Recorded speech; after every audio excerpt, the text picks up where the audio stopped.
పరిశుద్ధ రాజ్యాధిపతి జీవంగల మా ప్రభువ, బైబిల్ గ్రంథంలో 51వ కీర్తనలో కొన్ని వచనాలను మేము చదివాము.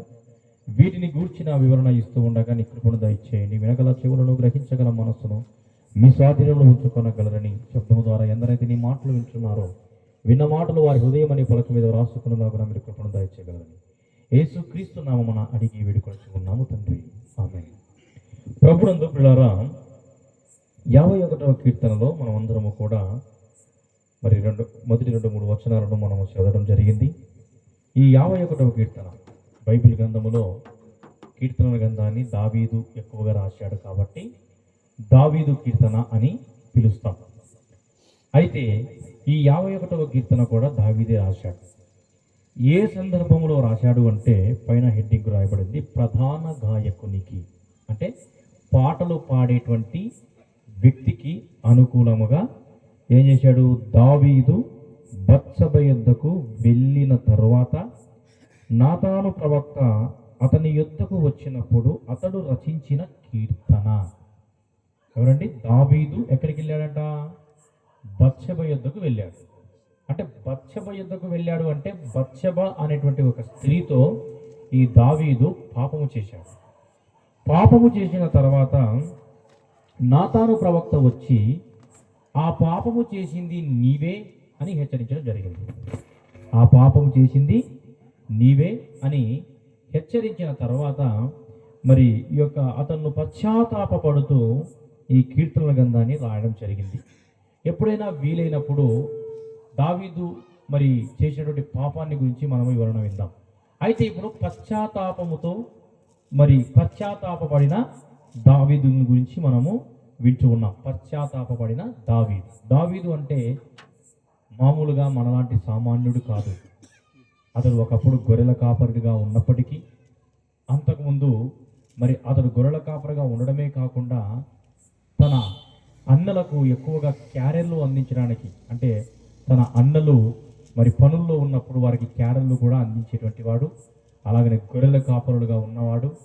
గొర్రెల కాపరిగా ఉన్న దావీదును దేవుడు ఒక దేశానికే రాజును చేశాడు. ఒక దేశానికే, మనలాగా సామాన్యుడు కాదండి.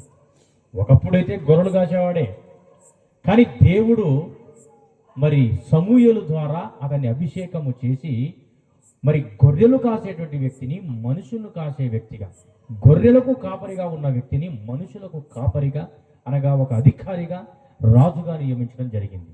రాజుగా ఉన్న సమయములో బత్షెబతో అనగా ఒక స్త్రీతో పాపము చేశాడు. అయితే ప్రభునందు పిల్లారా, మనం ఇక్కడ గమనించినట్లయితే ఈ యొక్క భాగాన్ని మరి పాపము చేసినప్పుడు మరి పశ్చాత్తాపపడుతూ రాసేటువంటి కీర్తనని మనం విన్నాం. బత్షెబతో పాపం చేశాడు. పాపము అంటే అర్థం ఏంటి అంటే చేయవద్దు అన్నది చేయడమే పాపం. దేవుడు ఏదైతే చెప్పాడో ఇది చేయొద్దు అన్నాడు. చేయవద్దు అని అన్నది కూడా అలాగే చేశావు అంటే అది పాపం. దోషం అంటే ఏంటి అంటే చేయమన్నది చేయకపోవడం దోషం. అర్థమవుతుందా? పాపం అంటే ఏంటి? దేవుడు నీకు ఏదైతే చెబుతాడో అది చేయకపోవడమే పాపం. దోషం అంటే ఏంటి అంటే దేవుడు నీకు ఏదైతే చేయవద్దు అంటాడో ఏంటండి అది చేయడమే దోషం. అతిక్రమము అంటే హద్దులు మీరటం, దేవుని మాటను ఏమాత్రం కూడా వినకపోవటం. అయితే ప్రభునందు పిల్లారా, ఈ పాపము చూడడానికి ఎలా ఉంటుంది అంటే చూడడానికి అందముగా కనబడుతూ ఉంది. ఈ పాపము చూడడానికి అందముగా కనబడుతుంది. ఈ పాపము చేస్తున్నప్పుడేమో ఆనందాన్ని ఇస్తూ ఉంది. కానీ పాపము చివరికి ఆవేదనను మిగిలిస్తుందంటే మనందరికీ తెలుసు. ఆది కాండములో ఆదాము హవ్వల కథను ఎప్పుడైనా విన్నారండి? చిన్నపిల్లలు కూడా చెప్తుంటారు కదా ఆదాము హవ్వల కథను. ఆదాము హవ్వలు, ఆదామును దేవుడు సృజించిన తర్వాత ఇదిగో ఈ తోట చెట్లలో ఉన్న ఫలములు ఏ ఫలములైనా మీరు తినవచ్చును, కానీ ఇదిగో ఈ మధ్య ఉన్న ఈ చెట్టు ఫలమును మాత్రం మీరు తినవద్దు అని చెప్పాడు. తర్వాత హవ్వను సాతానుడు మోసపరచడము, దేవుడు తినవద్దన్నాడా ఈ పండును అని చెప్పడము, అవును తినవద్దు మాత్రమే కాదు వాటిని ముట్టకూడదు అని కూడా మరి చెప్పాడు అని సాతానుడితో హవ్వ చెబుతూ ఉంది. అయితే ప్రభునందు ప్రియులారా, ఈ ఆదాము హవ్వలకు ఆ పండు చూడగానే ఎలా కనబడింది? చూడడానికి అందముగా కనబడింది. తింటున్నప్పుడేమో ఆనందాన్నిచ్చింది, తృప్తినిచ్చింది. అయితే తిన్న తర్వాత వారికి ఏం మిగిలిందండి? ఆవేదన మిగిలింది. అలాగే దావీదు దృష్టికి బత్షెబ అందముగా కనబడింది. దావీదు బత్షెబతో పాపము చేసినప్పుడు ఆనందాన్ని ఇచ్చింది.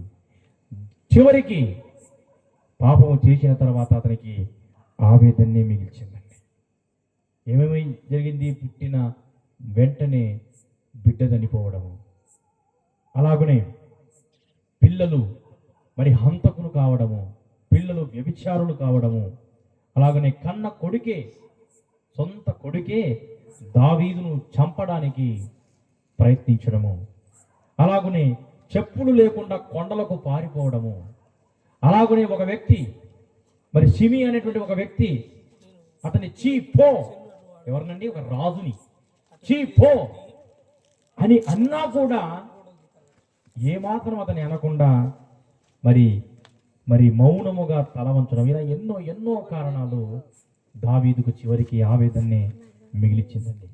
ఎందుకు అంటే ప్రభునందు ప్రియులారా, దావీదు పాపం చేశాడు.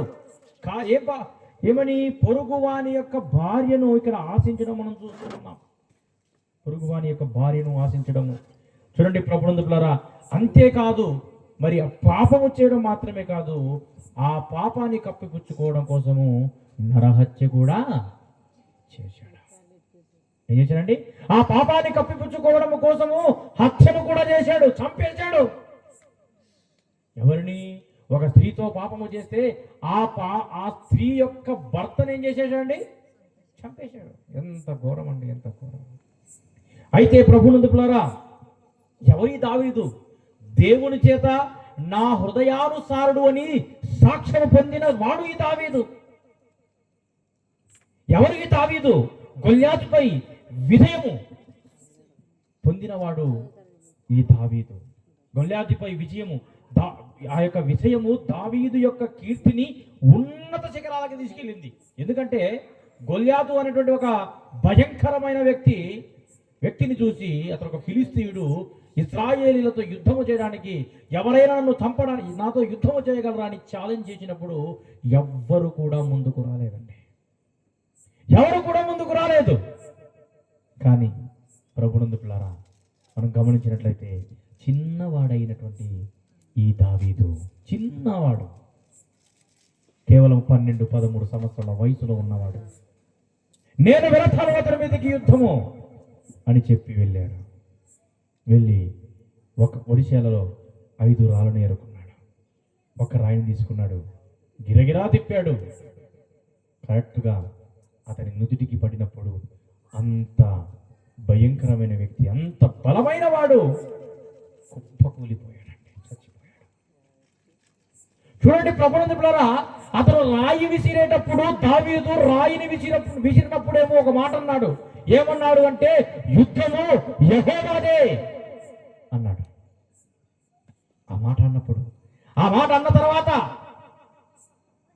రాయి విసిరింది దావీదైతే ఆ రాయికున్న వేగాన్ని పెంచింది ఎవరు? దేవుడండి. ఆ రాయికున్న వేగము పెరగడము ద్వారా కుప్ప కూలిపోయాడు గొల్యాతు. కాబట్టి ప్రభునందు ప్రియులారా, మనం గమనించినట్లయితే ఆ విధముగా మరి దావీదు అటువంటి వాడు. అయితే మరి గొల్యాతుపై విజయము ఉన్నత శిఖరాలకు తీసుకెళ్తేనేమో ఇతనేమో పాపము చేసి పతనపు అంచుల వరకు వెళ్ళాడండి. పతనపు అంచుల వరకు వెళ్ళాడు. ఆ తర్వాత మనం ప్రారంభంలో చెప్పుకున్నాం కదా, నాతాను వచ్చి ఆ పాపము చేసింది ఎవరో కాదు నీవే అని ఆ పాపాన్ని ఎప్పుడైతే బయట పెట్టాడో వెంటనే పశ్చాత్తాపంతో ఈ కీర్తన రాశాడండి ఆయన.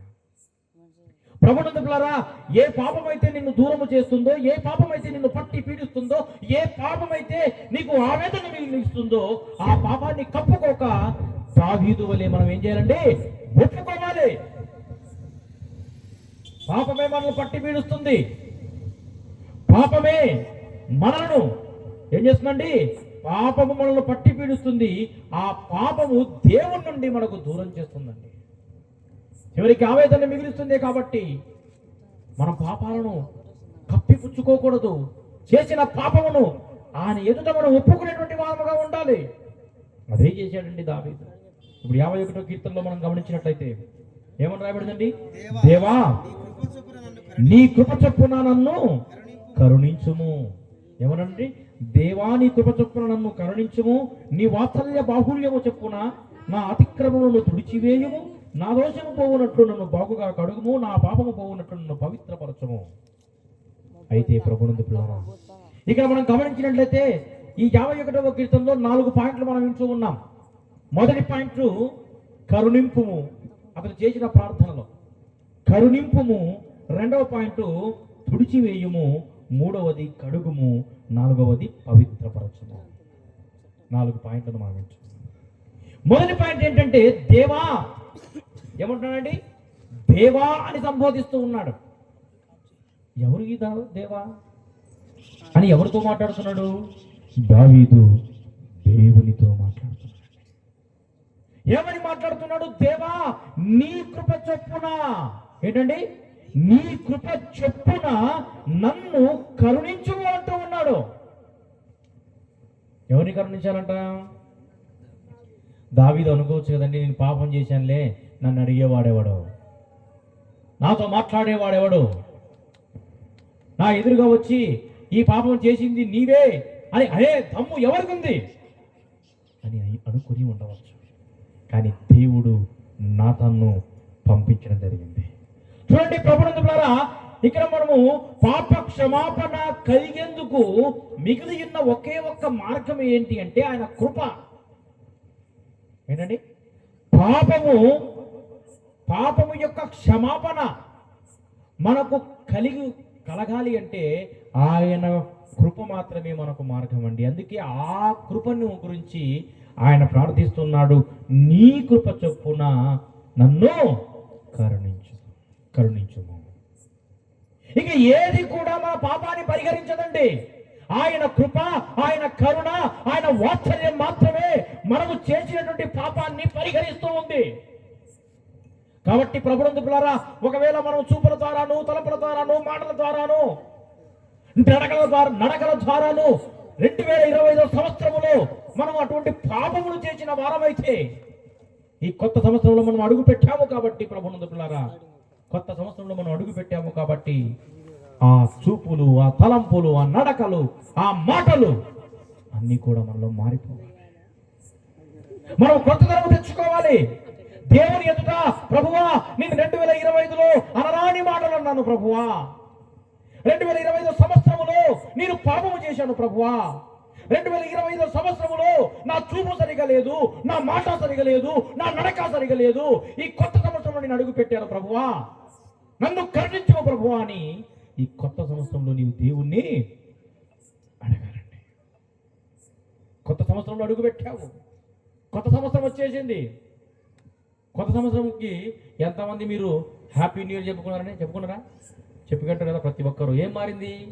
కొత్త సంవత్సరం వచ్చింది కాబట్టి మరి ప్రతి ఒక్కరు సంతోషంగా జరుపుకున్నాం.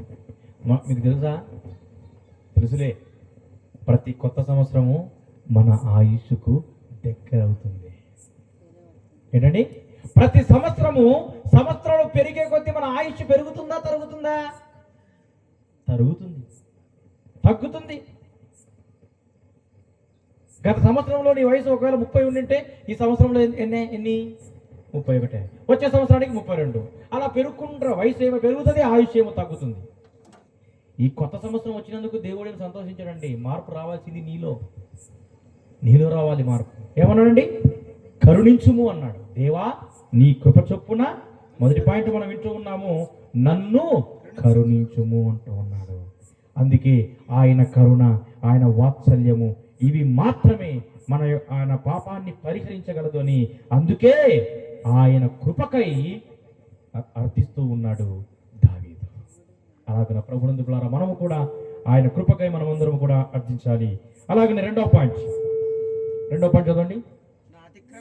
ఆ, రెండో లైన్, నీ వాత్సల్య బాహుళ్యము చొప్పున నా అతిక్రమములను తుడిచివేయము. రెండో పాయింట్ ఏంటి? తుడిచివేయము. ఏం చేయాలట? తుడిచివేయము. ఏమి తుడిచివేయాలి? అతిక్రమము. పాపం అంటే ఏం చెప్పానండి ఫస్ట్? పాపము అంటే చేయమన్నది ఏంటండి? పాపం అంటే ఏంటి చెప్పండి? చేయమన్నది చేయకపోవడమే పాపం. దోషం అంటే ఏం చెప్పాను? చేయమన్న పనిని ఏంటండి? చేయవద్దు అన్న పనిని చేయడమే దోషం. చేయమన్నది చేయకపోవడం పాపం. చేయమన్నది చేయకపోవడం పాపం అయితే చేయవద్దు అన్నది చేయడమే దోషం. అతిక్రమం ఏం చెప్పాను? అతిక్రమం అనగా ప్రభునందు పిల్లరా, ఇక్కడ మనం గమనించినట్లయితే అతిక్రమం అనగా హద్దులు దాటడం. అతిక్రమం అనగా హద్దులు దాటడం. దేవుడు నియమించిన నియమము తప్పడం.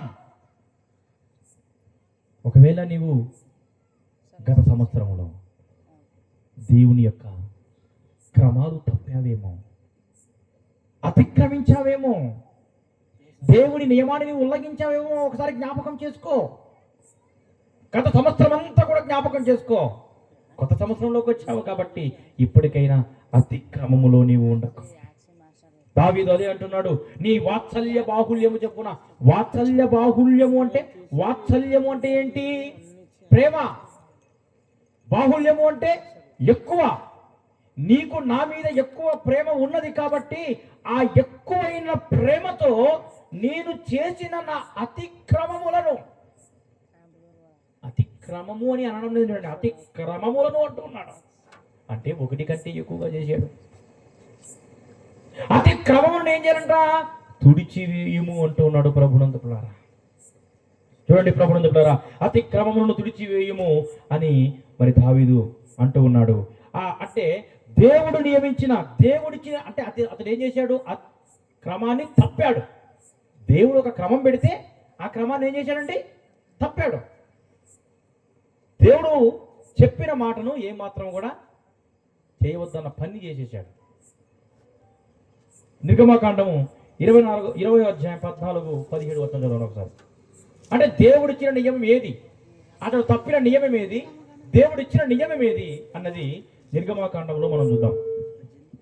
20 అధ్యాయం 14.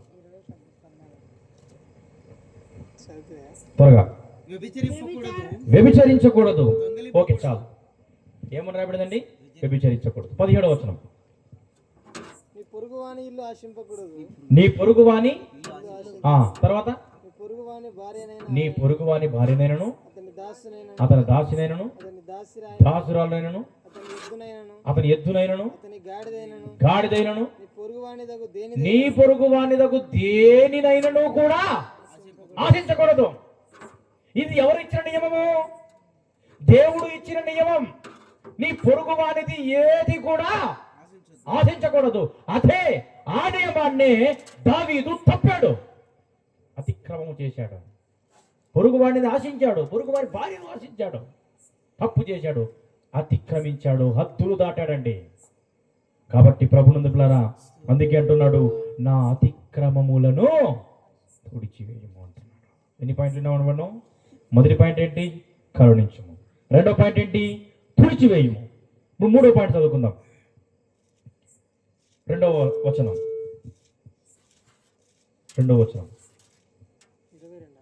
అక్కడే 51:2.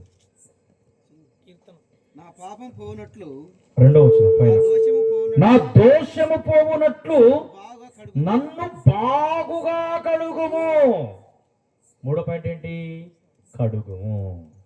రెండో పాయింట్ ఏంటి? తుడిచివేయము. మొదటి పాయింట్ ఏంటి? కరుణించము, తుడిచివేయము. ఇప్పుడు ఏంటి? కడుగుము. ఏమి కడగాలంట? దోషాలు.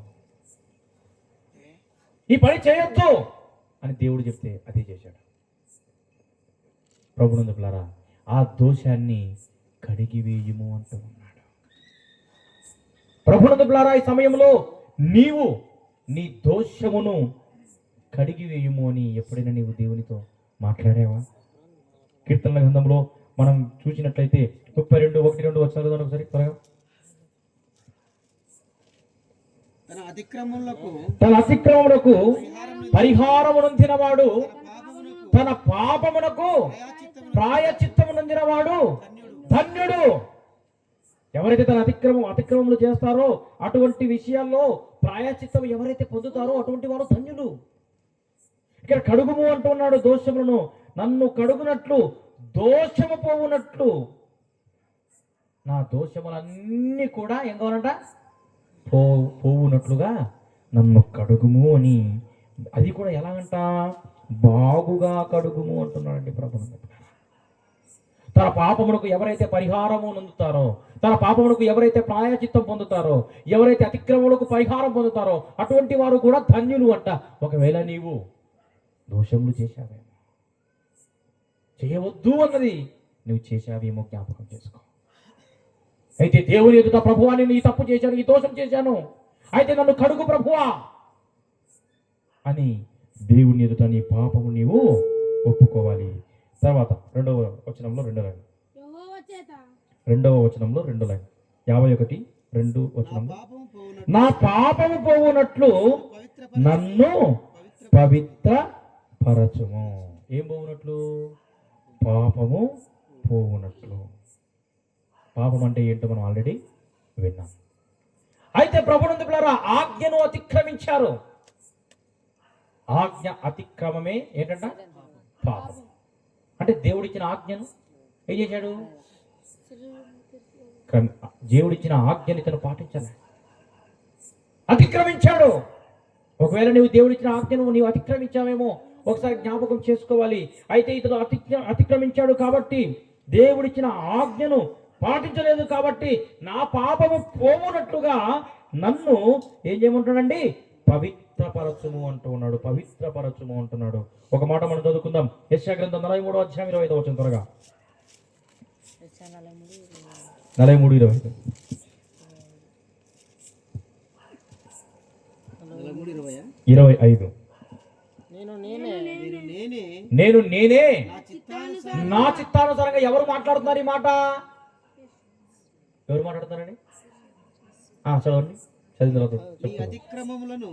నేను నేనే నీ అతిక్రమములను తుడిచివేయుచున్నాను. అంటే యెషయా తుడిచివేస్తాడా అతిక్రమాలు? ఎవరు మాట్లాడుతున్నారు ఈ మాట? దేవుడు మాట్లాడుతూ ఉన్నాడు. ఎవరైతే అతిక్రమములు చేస్తారో, ఎవరైతే పాపములు చేస్తారో, ఎవరైతే దోషములు చేస్తారో అటువంటి వారి దోషములు, పాపములు, అతిక్రమములు ఆయన తుడిచివేయవాడు.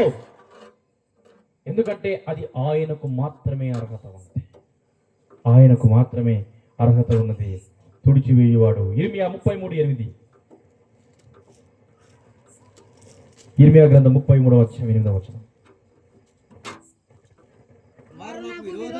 వారు నాకు విరోధముగా చేసిన పాపదోషమును వారిని పవిత్రపడుతును. ఇది ఎవరు మాట్లాడుతున్నారు? దేవుడే మాట్లాడుతున్నాడు. వారు అంటే ఇశ్రాయేలు. వారు నాకు విరోధముగా చేసిన పాప దోషము నిలువకుండా వారిని పవిత్రపరుతును. వారు నాకు విరోధముగా చేసిన దోషములన్నిటినీ, తిరుగుబాటులన్నిటినీ కూడా నేను క్షమించదనంటున్నాడు. ప్రభువునందుకులారా, దేవునితో నీవు తిరుగుబాటు చేశావేమో, దేవుని ఎదుటనే నీవు పాపము చేశావేమో, దేవుని ఎదుట నీవు ఒప్పుకోవాలి. నువ్వు అనుకోవచ్చు, దేవుడు నన్ను చూడలే, మనుషులు చూస్తారు అని నువ్వు అనుకోవచ్చు. కానీ ప్రభువునందుకులారా, ఎవరు చూడలేరు నువ్వు అనుకోవచ్చు, కానీ దేవుడు మాత్రం నిన్ను చూస్తాడు. దేవుడు నిన్ను చూస్తాడు. కాబట్టి నీవు చేసిన పాపములకు ఆయన ఏమన్నాడండి? పవిత్రపరచుము అంటున్నాడు. అంటే అపవిత్రతలో ఉన్నాడు కాబట్టి పవిత్రపరచుము అంటూ ఉన్నాడు. ఎన్ని పాయింట్లు విన్నామండి మనము? 4 పాయింట్లు. మొట్టమొదటిగా కరుణించుము, రెండవది తుడిచివేయుము, కరుణించుము, తుడిచివేయుము, మూడవది కడుగుము, నాలుగవది పవిత్రపరచము. ఇవన్నీ కూడా కడగబడము, పవిత్రపరచడము. అలాగనే ప్రభునందు పిల్లరా, మరొక మాట, తుడిచివేయము. ఇటువంటి ప్రార్థనలు దావీదు చేశాడు. నీవు కూడా ఆ విధముగా చేయాలి. చివరి మాట చదువుకొని మనం ముగించుకుందాం. మొదటి యోహాను పత్రిక 1:9. ఈ మాట చదువుకొని నేను ముగించేస్తా. దైవజనులకు సమయం ఇస్తాను. 1:9. మొదటి యోహాను 1:9. మన పాపములను మనము ఒప్పుకున్న ఎడల ఆయన నమ్మదగిన వాడును నీతిమంతుడును కనుక. ఏంటండి? మన పాపాలని మనం ఏం చేయాలి? దావీదు ఒప్పుకున్నాడు కదా, ఆ విధముగానే మనము చేసిన పాపములను ఆయన ఎదుట మనం ఏం చేయాలండి? ఒప్పుకోవాలి. మన పాపములను మనం ఒప్పుకున్న ఎడల ఆయన నమ్మదగిన వాడు కాబట్టి, ఇంకా ఏంటి? ఆయన నీతిమంతుడు కాబట్టి ఆయన మన పాపములను క్షమించి, ఆయన నమ్మదగిన వాడు, ఆయన నీతిమంతుడు కాబట్టి మనం చేసిన పాపములన్నిటిని కూడా క్షమించి సమస్త దుర్నీతి నుండి మనల్ని పవిత్రులుగా చేయలేము. కాబట్టి ప్రభునందు పిల్లరా, నీ పాపములు కడగబడాలి అంటే, నీ పాపములు పవిత్రపరచబడాలి అంటే, నీ పాపములు తుడిచివేయబడాలి అంటే మనం చేసిన పాపములను ఆ నీతితో నీవు ఒప్పుకోవాలి. మనము చేసిన పాపముల కొరకు, మనము చేసిన దోషముల కొరకు, మనము చేసిన అతిక్రమముల కొరకే యేసుక్రీస్తు ప్రభుల వారు 2026 సంవత్సరాల క్రితము దివిని విడిచి భూమికి వచ్చి సమస్త మానవాళి అయిన మనందరి నిమిత్తమై మనము చేసిన పాపములకు, మనము నరకమునకు పాత్రలము కాకుండా మనమందరము కూడా నిత్య జీవమునకు వారసులము కావాలి అని. వాస్తవానికి ఆ నరకము మానవుల కొరకు సిద్ధపరిచింది కాదండి, దేవ దూతల కొరకు, పడద్రోయబడిన దూతల కొరకు ఏర్పాటు చేశారు. అయితే ఎవరైతే ఆ పాపములు చేస్తారో నరకమునకు పాత్రలు అవుతారు. ఆ నరకమునకు పాత్రము కాకుండా మనమందరము కూడా నిత్య జీవనకు వారసులము కావాలి అని ఆయన మన ఎడల దీర్ఘ శాంతము చూపించి దివిడి విడిచి భూమికి వచ్చి మనందరం నిమిత్తమై ఆకాశము నుంచి ఆకాశానికి భూమికి మధ్యలో 2 కర్రల 3 మేకుల మధ్యలో వేలాడదీయబడ్డాడు. చంపబట్టాడు, సమాధి చేయబడ్డాడు, పునరుత్థానుడయ్యాడు.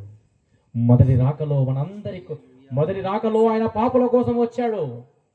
రెండవ రాకలో ఇక పాపుల కోసం ఆయన రాడంటే ఎవరి కొరకు వస్తారు? ఎవరైతే వారి యొక్క పాపాలను ఒప్పుకుంటారో, ఎవరి పాపాలైతే క్షమించబడతాయో, ఎవరి పాపాలైతే కడగబడతాయో, ఎవరి పాపాలైతే తుడిచివేయబడతాయో వారిని తీసుకెళ్ళడానికై ఆయన ఈ భూమి మీదకి రెండవ రాకడలో రాబోతూ ఉన్నాడు. కాబట్టి ఇంకా నీవు ఆయన తెలుసుకోకపోతే, యేసు ప్రభువని నీ నోటితో ఒప్పుకొని, ఇంకా నీవు ఆయన ఒప్పుకోకపోతే, ఆయన నువ్వు నీ నోటితో ఒప్పుకొని నీ హృదయమందు విశ్వసించిన ఎడల నీవు రక్షించబడతావు. ఆ రక్షణ నీకు కలగాలి అంటే దావీదు ప్రభునందు ద్వారా ఏ విధంగా పశ్చాత్తాపడ్డాడో అదే విధంగానే పశ్చాత్తాపడాలని మనవి చేస్తూ దేవుడు తన వాక్యమును దీవించి ఆశీర్వదించునుగాక. ఆమేన్. అందరూ మోకరించినట్లయితే, తలలు వంచినట్లయితే ప్రార్థన చేసుకుందాము.